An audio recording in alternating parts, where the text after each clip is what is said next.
दौरे पर जा रहे हैं। 24 जुलाई को भारत और ब्रिटेन के बीच मुक्त व्यापार समझौता यानी free trade agreement FTA sign होगा। UAE और ऑस्ट्रेलिया के बाद ब्रिटेन तीसरा देश होगा जिसके साथ भारत हाल के दिनों में FTA करेगा। विदेश मंत्रालय के मुताबिक पीएम मोदी 23 जुलाई से 26 जुलाई तक ब्रिटेन और मालदीव की आधिकारिक यात्रा पर जा रहे हैं। ब्रिटेन की यात्रा पर वो पीएम स्टारमर के आमंत्रण पर जा रहे हैं। पीएम मोदी की मौजूदगी में दोनों देशों के बीच FTA पर हस्ताक्षर होंगे। साथ ही दोनों देशों के बीच रक्षा क्षेत्र में एक अहम समझौते की भी संभावना है। हमारे साथ सहयोगी अमरीश पांडे हैं, उनसे करते हैं इस पूरी खबर पर और ज्यादा अपडेट लेते हैं। अमरीश, भारत ब्रिटेन FTA क्या अपडेट है?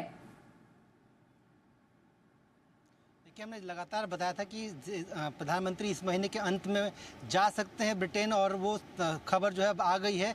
23-24 तारीख को प्रधानमंत्री यूके में रहेंगे और 24 तारीख को ये कहा जा रहा है कि वहाँ के पीएम से मिलने के बाद हस्ताक्षर होगा भारत ब्रिटेन के FTA पर, और FTA के हस्ताक्षर के बाद किंग चार्ल्स तृतीय से भी मिल सकते हैं। और किंग चार्ल्स तृतीय से मिलने के बाद कई तरह के डिफेंस सेक्टर में जो एडवांसमेंट हैं, डील्स हैं, उनको लेकर चर्चा हो सकती है। इसके अलावा जो ग्लोबल अर्थव्यवस्था में जिस तरीके की अनिश्चितता चल रही है, उसको लेकर किस तरीके से ब्रिटेन भारत के साथ रह सकता है, भारत का सहयोग किस तरह से आगे और बढ़ाया जा सकता है, इसको लेकर चर्चा होगी। लेकिन जी बिजनेस ने जिस तरीके से कहा था कि FTA पर बात होगी, FTA पर चर्चा होगी और हस्ताक्षर होगा।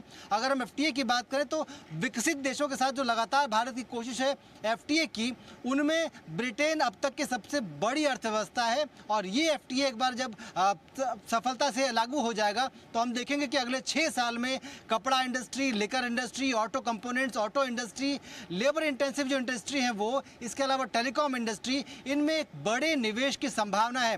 ब्रिटेन का जो FTA है उसमें हम देखें तो भारत ने बहुत सारे जो रेस्ट्रिक्शन लगाए थे, बावजूद इसके ब्रिटेन के जो लगभग 99% प्रोडक्ट्स हैं उन पर लगभग 0 ड्यूटी रहेगी। यानी कि भारत का व्यापार ब्रिटेन में बढ़ेगा, एक्सपोर्ट हमारा बढ़ेगा, और भारत में जो इंपोर्ट है उसमें बहुत ज़्यादा फर्क नहीं आएगा। कुछ विशेष चीज़ें हैं जो कि भारत में आएंगी, और साथ साथ जो लेकर आएगा उस पर भी भारत ने स्कॉच है उसको, उस पर बहुत ज़्यादा छूट नहीं दी है, बियर पर छूट दी है। इसके साथ बाकी जो टेक्सटाइल की चीज़ें हैं उनमें छूट नहीं है। यानी कि भारत को एक बड़ा लाभ मिलेगा इससे, और लगभग 10 लाख करोड़ का अतिरिक्त निवेश इस पूरे FTA से भारत में आने की उम्मीद है, जो कि अगले 6 साल में होगा। अगर 10 साल का पूरा सिनेरियो देखते हैं, जो FTA है एक बहुत बड़ी सफलता होगी भारत के लिए, और लगभग इसी तरीके से भारत अन्य देशों के साथ बातचीत कर रहा है। अमेरिका उनमें से एक बड़ी अर्थव्यवस्था है। जी। और अमरीश, रक्षा क्षेत्र से जुड़ा कोई अहम समझौता, इसकी उम्मीद?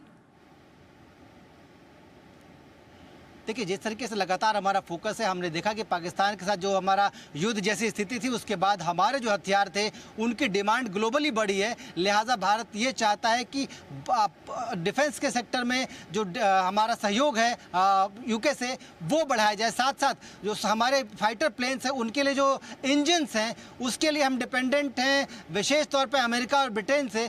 उनके ज़रिए किस तरीके से हम सहयोग बढ़ाकर उनको लेकर आ सकते हैं, उसमें जो स्मूथनेस है वो कैसे लेकर आ सकते हैं। इसके अलावा ब्रिटेन के सहयोग से कई सारे ऐसे देश हैं जो कि हमारे हथियार खरीदने के इच्छुक हैं, उनको लेकर आगे बढ़ सकते हैं। कई सारे बैलिस्टिक चीज़ों को लेकर ब्रिटेन इंटरेस्टेड है। इसके साथ ही जो टेक्नोलॉजी है उसका हैंडओवर भी ब्रिटेन के साथ हो सकता है। तो बहुत सारी चीज़ों पर चर्चा होनी है। हालांकि बहुत सारी डिटेल्स अभी आना बाकी है, लेकिन ये ज़रूर है कि डिफेंस एक बड़ा सेक्टर होगा भारत के लिए आगे आने वाले 5 सालों में, और इसको लेकर भारत, अमेरिका, ब्रिटेन जितने भी FTA कर रहा है उन सबसे चर्चा करेगा। तो 23 से 26 जुलाई तक पीएम का ब्रिटेन दौरा है और कई डील्स पर हस्ताक्षर होने की उम्मीद है। अमरीश, आप बने रहिए हमारे साथ, क्योंकि